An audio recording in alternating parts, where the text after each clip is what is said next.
안녕하세요. 손하나의 서재에 오신 걸 환영합니다. 우리가 먹는 음식, 입고 있는 옷, 사용하는 물건, 이 모든 것에는 우리의 취향이 담겨 있습니다. 사람은 저마다 좋아하는 것이 달라서 취향도 가지각색인데요. 이 취향의 차이가 신분의 차이라는 말 들어보셨나요? 피에르 브루디에라는 학자는 취향이란 계급을 나누는 것이라고 말합니다. 이 시대의 계급이라니 좀 극단적이지 않나 하실 수도 있는데요. 그가 진짜 남기고 싶은 말은 소득에 따라 계층화된 구조 안에서 우리의 취향이 자유로울 수 없다는 말입니다. 오늘은 이 책을 읽어보면서 고급진 사람의 취향은 어떤지 알아보시죠. 취향은 어떻게 계급이 되는가? 취향에 따른 사람들의 차이를 브루디유의 연구에 비춰 비교적 쉽게 풀었었고요. 거기에서만 그치는 것이 아니라 남들과 다른 나만의 취향을 키워나가는 법을 성찰하는 책입니다. 오늘은 일부분만 읽어드리는데 관심이 가시는 분들은 책을 직접 읽어보시길 추천해 드립니다. 함께 읽어보시죠.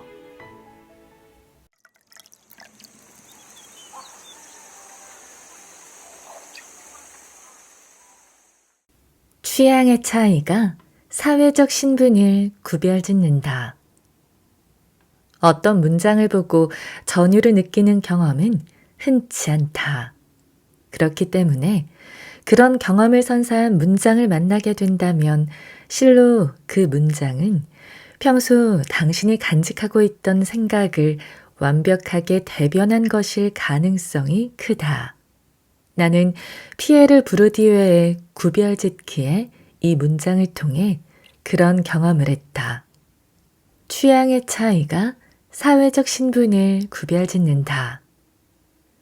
21세기 민주주의 국가에서 사회적 위치나 계급을 구별하는 신분이라는 단어에 괴리감이 느껴져야 정상이다.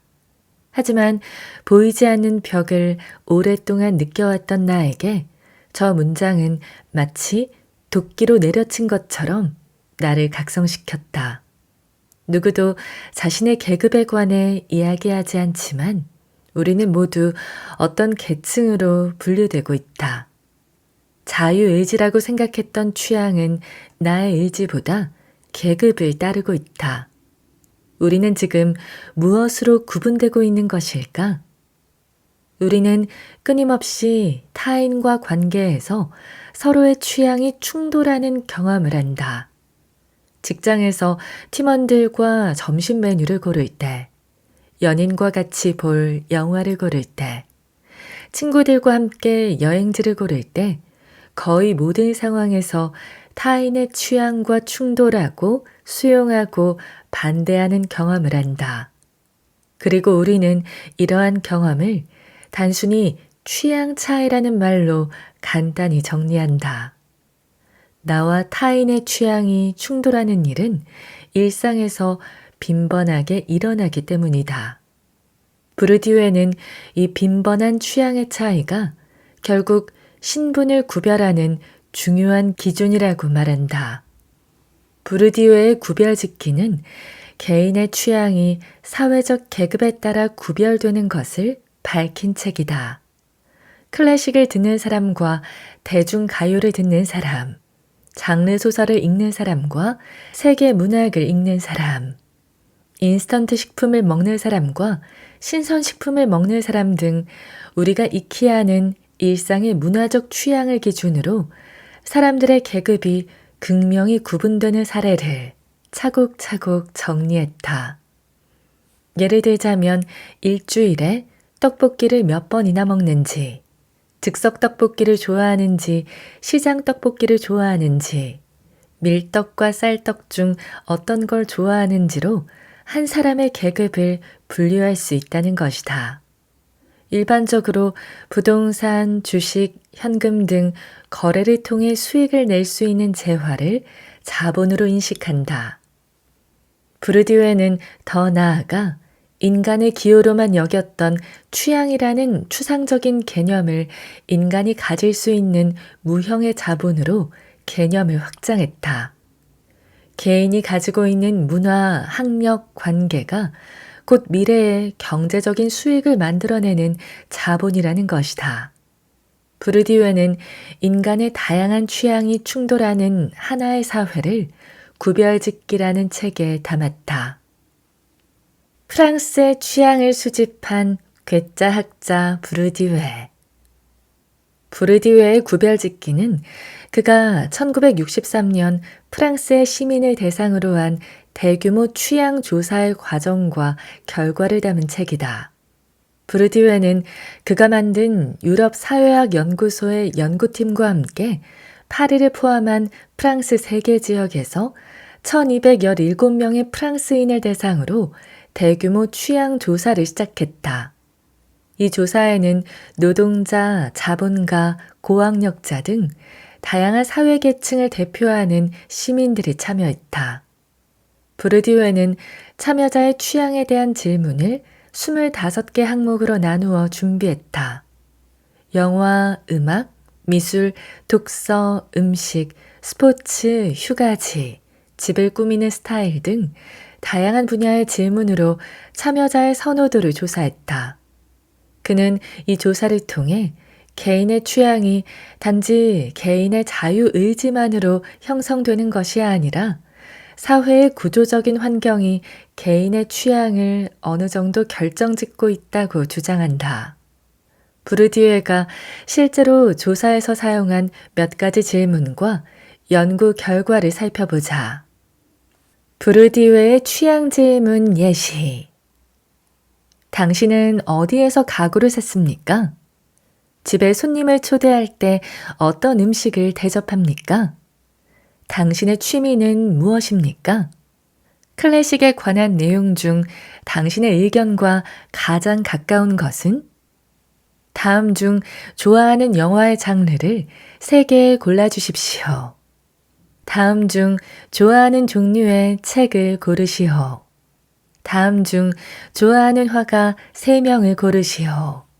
다음 곡 중 알고 있는 작품을 고르고 작곡자 이름을 답하시오. 박물관에 간 적 있습니까? 간다면 얼마나 머무르는지 답하시오. 이 질문들을 조금 더 이해하기 쉬운 질문으로 바꾸어 보면 이렇다. 찬찬히 아래의 보기에서 본인의 취향에 맞는 답안을 골라보자. 1. 당신이 즐겨 먹는 음식을 아래 보기에서 골라주세요. 라면, 김밥, 김치찌개, 샐러드, 한우갈비, 해물찜. 2. 당신이 주로 참여하거나 관람을 즐기는 운동은 무엇인가요? 골프, 승마, 테니스, PT, 축구, 복싱. 3.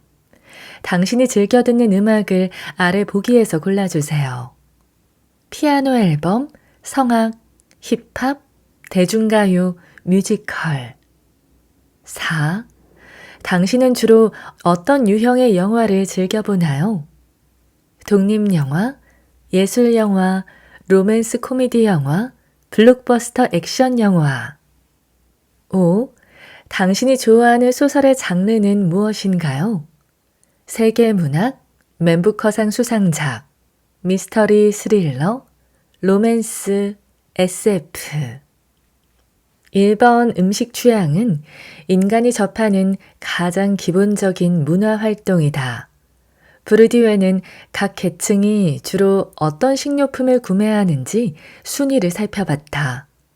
상류층인 교수 또는 고위 관리직이 주로 구매하는 식료품은 기름기가 적은 소고기와 달콤한 디저트, 신선한 과일과 채소였다. 반면에 육체 노동자의 경우 돼지고기, 말린 채소, 빵 등을 주로 소비했다. 상류층은 영양이 풍부한 식료품과 술과 디저트 같은 쾌락을 즐기는 기호식품 지출이 많았다. 반면 노동자의 경우 에너지 보충에 필수적인 식료품을 주로 구매하는 경향이 있다. 소득이 음식을 구매하는데 큰 영향을 주는 요인인 것은 명확하다. 하지만 소득이 음식의 취향을 가르는 절대 요인은 아니었다. 노동자 중에 사무직의 경우 건강과 몸매를 관리할 수 있는 식단을 주로 선호했고, 사회적 지위가 상승한 경우에도 균형 잡힌 식단을 선택했다. 균형 잡힌 식사는 사회적으로 높은 계층을 뜻하기도 하지만 어떤 직업군은 타인의 시선에서 자유롭지 못하다는 것을 보여주고 있다. 음식 취향은 현재도 마찬가지다. 1번 질문의 보기 중 샐러드, 한우갈비, 해물찜은 원재료가 모두 신선식품이다. 신선식품은 유통기한이 짧고 유통비용이 든다. 이런 이유로 햄이나 라면 같은 가공식품보다 가격이 비싸고 가까운 곳에서 구하기 쉽지 않다. 현재 사회 기준으로는 신선식품의 접근성이 우리의 음식 취향을 가릴 수도 있다. 나는 독립하기 전에 4인 가족이었고 20대와 30대 중반에는 1인 가구였으며 지금은 2인 가족으로 살고 있다. 이 변화를 거치면서 가장 크게 변화한 것은 바로 음식이다. 1인 가구였을 때 매번 외식을 했고 조리가 필요한 신선식품은 사지 않았다. 1인 가구는 경제활동의 최소 단위로 다른 가구보다 소득이 높지 않다. 대량 구매로 가격을 낮출 수도 없다. 비싸고 보관이 어려운 신선식품과는 더욱 멀어질 수밖에 없다. 내가 유일하게 과일과 채소를 충분히 섭취할 기회는 누군가의 결혼식에 참석하여 뷔페를 먹을 때뿐이었다. 1인 가구는 나 외에 누군가와 음식을 함께하는 경험이 적기 때문에 음식을 먹고 즐기는 문화도 없다. 2022년 청년 삶 실태조사에 따르면 1인 가구 청년의 절반 이상은 혼자 식사하고 주 2회 이상 외식을 한다. 이들의 평균 생활비는 161만 원인데 이 중 가장 큰 항목이 식료품비로 48만 원이다. 이처럼 음식 취향은 소득, 가구의 형태, 음식에 대한 경험 등 다양한 요소가 영향을 미친다. 문제는 우리의 음식 취향에 큰 영향을 끼치는 소득이나 가구의 형태는 개인이 선택이 아닌 자신의 생존을 위한 최선의 결정에서 기인하였다는 것이다. 이번 운동은 단순히 문화로서 운동을 즐기는 것 외에 각 계층의 체력과 체형과도 연관이 밀접하다. 만약 본인이 PT를 골랐다면 구별짓기에 따라 중간 계급이라 볼 수 있다. 중간 계급은 타인의 시선에 민감하여 자신을 단련하고 꾸미는 운동을 주로 한다. 상류 계급은 골프, 승마, 테니스를 주로 선택한다. 이들은 오래전부터 귀족들이 즐겼던 스포츠로 비용이 많이 들고 매너가 중시되는 등의 제약이 있다. 반면 축구와 복싱은 서민층에서 좋아하는 스포츠로 분류된다. 고통을 이겨내고 승리를 달성하는 걸 선호하는 것이다. 서민에게 자본은 자기 자신뿐이다. 오직 몸으로 경쟁하는 이 스포츠들은 위험하지만 가장 평등하다. 3번에서 5번은 우리가 흔히 접하는 영화와 음악 같은 문화 콘텐츠 취향이다. 이 질문은 대중적인 것과 대중적이지 않은 것에서 갈리는 편이다. 단순한 재미와 쾌락을 추구하는 문화 장르를 일반 대중인 노동자가 주로 소비한다. 노동자는 대체로 예술을 소비하거나 사유할 시간이 적다. 실패를 줄이려면 비교적 단순하고 직관적인 재미를 쫓는다. 천만 관객 영화, 월간 베스트셀러 등 대중을 통해 검증된 작품을 소비한다. 독립영화나 세계 문학같이 다양한 주제를 품고 있는 작품들은 아는 것만으로도 자신이 구별될 수 있는 상류 계층에서 소비한다. 이 소비를 가르는 것은 예술을 이해하고 해석하는 교양의 깊이다. 부르디유는 이것을 문화자본이라고 부른다. 문화자본은 가정이나 학교의 교육을 통해 작품을 인식하고 해석하는 능력을 길러준다. 이는 곧 학력 자본으로 연결된다. 부르디유는 취향 조사를 통해 참여자의 학력에 따라 선호하는 문화 콘텐츠 장르가 갈리는 것을 확인했다. 나에게 남겨진 삶의 지문 아비투스. 아비투스, 취향, 습관, 삶의 양식. 부르디유는 계층화된 취향을 설명하며 아비투스라는 개념을 사용한다. 아비투스는 라틴어로 소유하다라는 뜻을 가진 동사에서 유래했으며 습관을 뜻하는 헤빗과 같은 어원을 가지고 있다. 아비투스는 한 사람이 사회에서 경험하고 학습한 것이 몸과 정신에 스며들어 개인의 고유한 성향으로 발현되는 일을 뜻한다.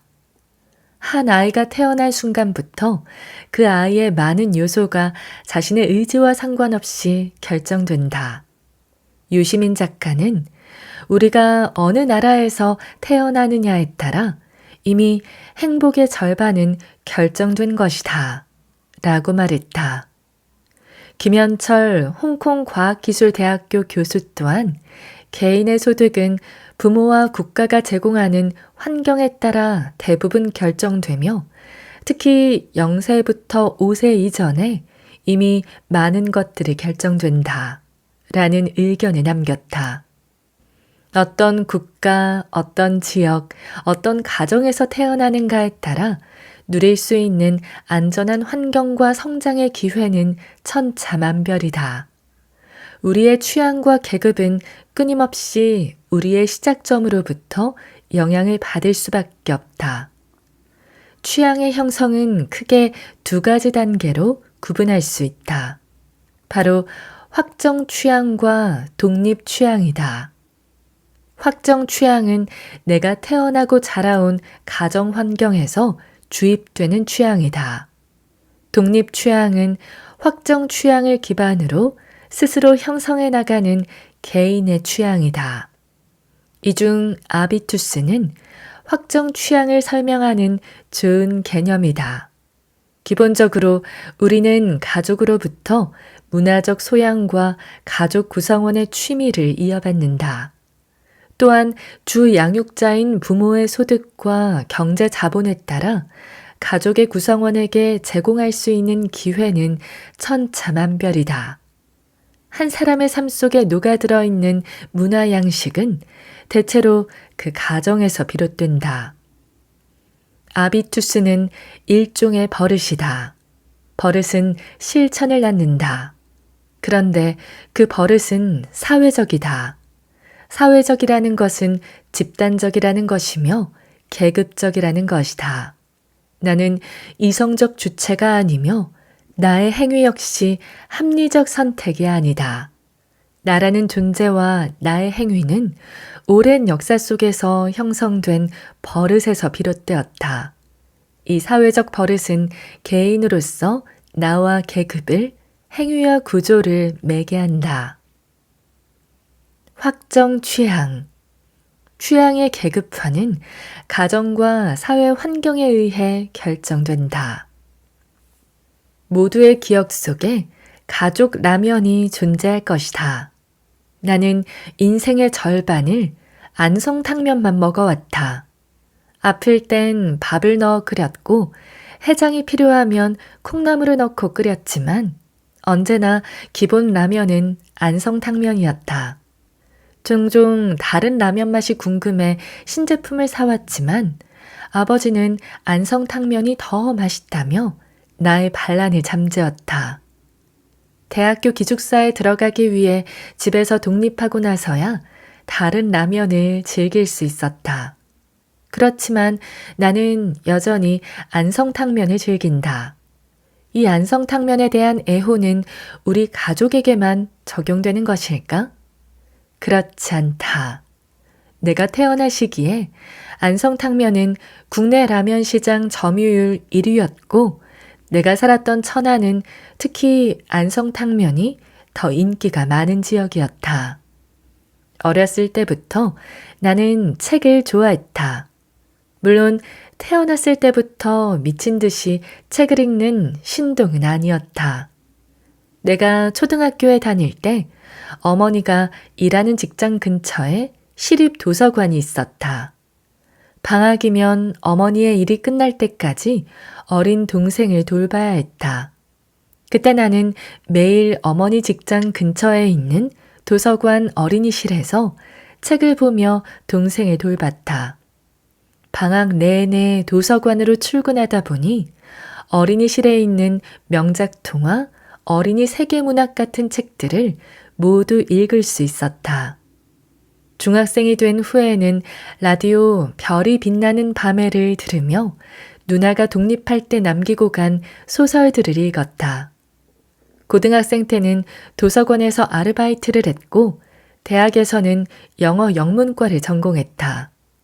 그리고 대학교에서 시작한 독서 토론 동아리를 8년 동안 운영해왔다. 성인이 된 지금은 책과 관련된 회사에서 일하고 있다. 어린 시절 도서관에 가게 된 이유는 동생을 안전하게 돌보기 위한 환경적 요인 때문이었다. 하지만 이 환경을 만들어준 것은 나의 가정이다. 책을 통해 소설을 읽는 취미가 생긴 것 또한 가정이 내게 물려준 취미다. 이후 스스로 도서관 아르바이트를 하고 문학 전공을 하며 책을 좋아하는 독립된 취향으로 발전했다. 아주 사소한 환경적인 요인이 오랜 시간을 거쳐 나의 직업과 취미에 영향을 끼쳐왔다. 타고나는 신분에서 얻게 되는 최초의 자본은 식사 예절, 대화술, 음악 소양, 예의범절의 습득, 테니스 치는 법 또는 억양 교정 등 문화적 기술을 배우는 과정에서 정통적인 문화를 조기에 습득함으로써 얻게 되는 이득을 통해 한층 더 쉽게 배가 된다. 가족은 나에게 자신들의 문화유산을 물려줬다. 나는 독서나 안성탕면을 이어받았지만 테니스나 수영 같은 활동은 전수받지 못했다. 밥 먹을 때 소리를 내지 않는 것과 나에게 놓인 음식을 깨끗이 비우는 예의범절은 배웠지만 양식집에서 코스 요리가 나올 때 몇 번째 포크를 어떻게 써야 하는지는 배우지 못했다. 나는 전형적인 노동자 계층 가족의 일원이었다. 취향을 이루는 세 가지 자본, 돈, 학벌, 인맥. 판교에서 개발자로 일하고 있는 35살 청년이 있다. 그는 젊은 나이지만 100명 규모의 유망 IT 스타트업의 CTO를 맡고 있다. 평소 흰 티셔츠와 청바지만 즐겨 입어 소탈해 보이지만 그가 입는 옷은 모두 100만 원이 넘는 고가의 브랜드다. 그는 매일 새벽 배송되는 신선한 샐러드를 먹고 저녁마다 트레이너의 지도를 받으며 운동을 한다. 그리고 주말이면 판교 현대백화점에서 커피를 마시고 새로 나온 드론이나 한정판 와인을 쇼핑한다. 매주 일요일 저녁 본인의 집에서 와인을 곁들인 파인다이닝을 정성껏 준비하는 것이 그의 루틴이다. 또한 부모님에게 물려받은 30평 규모의 아파트에 살고 있고 250억 상당의 회사 주식을 가지고 있다. 그가 판교의 상위 1%가 되기 위해 필요한 건 무엇일까? 부르디유는 눈에 보이지 않는 무형의 자본이 한 사람의 취향을 형성한다고 한다.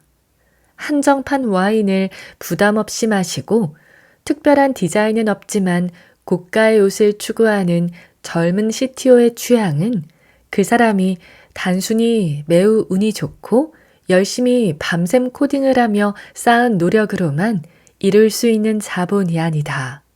그가 어린 시절부터 좋은 교육을 받고 과학기술을 대표하는 학교를 나와 얻은 명문대 학벌은 문화 자본이다. 이 학벌을 통해 동문의 벤처 투자자와 연결되는 인맥이 사회 자본이 된다. 그리고 부모에게 물려받은 판교의 아파트는 경제 자본이 되어 그를 이루는 취향이 되는 것이다.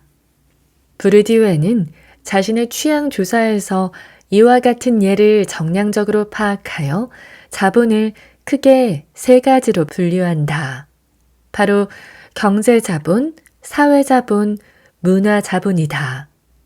경제자본은 부동산, 예금, 주식 등 경제적 가치를 만들어내는 수단이다. 문화자본은 유형의 재산이 아닌 무형의 상징이 자본이 되는 것을 말한다. 사회자본은 한 사람이 사회적 지위를 유지하거나 향상하는 데 도움이 되는 인맥을 뜻한다. 문화자본은 한 사람이 가지고 있는 문화적 양식, 매너, 예술적 감각 등을 포함한다. 문화자본은 사람이 삶을 살아가며 오랜 기간 축적한 문화 양식이 기반이 되기 때문에 돈으로 바로 획득할 수 있는 자본이 아니다. 또한 문화자본이 제도화된 학력자본, 즉 학벌의 획득은 경제자본이 도움이 될 수 있지만 이런 학벌은 즉각적인 획득이 불가능하다. 우리가 앞서 얘기한 아비투스, 즉 취향의 근간은 주로 문화자본에서 나온다. 문화자본이 경제자본과 사회자본에 끼치는 영향력이 가장 크다고 볼 수 있다. 경제자본은 후세의 학력자본에 영향을 미칠 수 있어도 본인의 학력자본을 바꾸는 건 어렵다. 그러므로 경제자본을 이길 수 있는 유일한 길은 학력자본뿐이다. 그래서 우리 사회의 모든 계층에서 교육을 통한 학벌의 획득을 목표로 삼는 것은 어쩌면 가장 단순하고 효율적인 투자라고 볼 수 있다. 경제자본의 총량은 개인이 보유하고 있는 자본으로 만들어낼 수 있는 잉여 가치의 합이라고 볼 수 있다. 공장을 소유한 사람, 부동산을 소유한 사람과 임금 노동자가 생산할 수 있는 잉여 가치는 매우 다르다. 경제자본의 장점은 다른 자본을 상품화할 수 있다는 것이다. 필요하다면 사회자본에 해당하는 인맥은 구매할 수 있다. 문화자본에 해당하는 학력자본도 값비싼 사교육과 입시 담당자의 서비스를 구매할 수 있다. 사회자본은 나와 연결된 사람들과의 관계에서 오는 가치다. 사회자본은 쉬운 말로 표현하자면 인맥이다. 사회적으로 인정받은 집단에 속하면 우리는 가지고 있는 자본의 총량보다 더 많은 자본을 활용할 수 있게 된다. 언어학자를 꿈꾸는 어떤 아이가 있다고 가정하자. 아이의 부모는 유명 대학의 교수다. 그들은 아이의 꿈을 돕기 위해 주변에 있는 유명 언어학자들과 꾸준히 교류하여 아이를 학습시킨다. 아이가 대학에 들어갈 시기에는 저명한 학자의 추천서를 받아 제출한다. 만약 동일한 꿈을 가졌지만 관계자본이 없는 사람은 어떻게 될까? 그는 매번 지도교수의 연구를 대신한다. 그리고 지도교수가 이사하거나 집안에 행사가 있을 때 무보수로 나가 이를 도와야 한다. 그렇게 비율을 맞춰 겨우겨우 박사학위에 필요한 논문을 통과시킨다는 결과와 결국 생활고를 이기지 못하고 박사를 포기한다는 결과 중 하나를 선택해야 한다. 영화 범죄와의 전쟁에서 사회 자본을 가장 잘 설명한 장면이 있다. 극중 최익현이 가장 위험을 느낀 순간에 경찰서장하고 밥을 먹는 사이라고 들먹인 이유는 자신이 경찰서장과 같은 계급에 속하는 사람이며 때문에 자신을 함부로 대한다면 너희가 무사하지 못할 거라는 메시지를 은연중에 전달하기 위함이다. 이처럼 내가 동원할 수 있는 관계의 총량은 나의 사회 자본이 되어 나의 출세를 돕거나 나의 경제 자본을 늘릴 기회를 준다. 나의 취향을 사랑해 줄 것. 우리는 성공한 삶을 떠올릴 때 비교적 뚜렷한 하나의 길을 떠올린다. 남들이 우러러보는 집단에 속하고 그 집단에 속하기 위해 끊임없이 상징을 획득하는 과정을 만들어낸다. 내가 성장할 때의 상징은 명문고등학교였다. 내가 살았던 천안에는 한화의 초대 창업주가 세운 사립 명문고인 북일고등학교가 있다. 한화의 막강한 지원을 받는 야구부를 운영하고 있어 야구 유망주를 배출하는 학교로도 유명하다.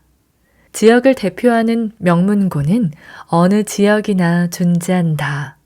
이곳에 보내기 위해 인근 지역에 사는 부모들은 고등학교 근처로 이사를 할 정도로 경쟁이 치열하다. 이렇게까지 노력하는 이유는 무엇일까? 부르디외는 제도화된 문화자본인 학벌이 계급 상승의 사다리로서 공고한 역할을 한다고 판단했다. 우리를 타인과 구분하는 가장 효과적인 상징이기 때문이다. 그리고 각자의 위치를 정당화하기 위해 하위 계층을 만들며 그 때문에 상위 계층은 그냥 가만히 있어도 높은 곳에 서 있게 된다. 그런데 어렵게 명문고에 진학한 학생들의 경쟁은 고등학교에 입학하는 것으로 끝나지 않는다. 이들은 다시 전국 상위 10%에 들기 위해 서울에 있는 대학으로 진학하고 대학을 졸업하면 다시 서울 상위 10%에 들기 위한 경쟁이 계속된다. 각각의 단계마다 누군가는 올라가고 누군가는 멈춰선다. 명문고를 나와 더 높은 곳에 도달하지 못한 학생뿐 아니라 명문고에 진학하지 않은 학생 대다수도 각자의 자리에서 최선의 선택을 하며 삶을 살아간다. 노력에 집중하게끔 만드는 환경은 개인이 선택할 수 있는 문제가 아니며 최소한의 환경마저 보장받지 못하는 개인은 노력을 포기할 수밖에 없다. 우리는 각기 다른 결핍 속에 최선의 노력을 하며 살아간다. 그러므로 지금 서 있는 자신의 위치를 스스로 더 존중하고 사랑해 줄 필요가 있다. 상위로 가는 길에서 탈락했다고 열등감에 빠져 스스로를 빈민, 소수자, 흑수저 등으로 규정한다면 손발이 잘린 사람처럼 무기력에 빠지고 자신의 권리를 주장할 언어를 잃게 된다. 그리고 그 권력을 가진 소수의 지배를 받아들이기 쉬운 상태가 되어버린다. 우리를 무기력하게 만드는 감정의 감옥에서 벗어나려면 자신을 규정짓는 계층에서 벗어나 내가 몸담은 사회를 사유하고 자신을 성찰하는 과정이 필요하다.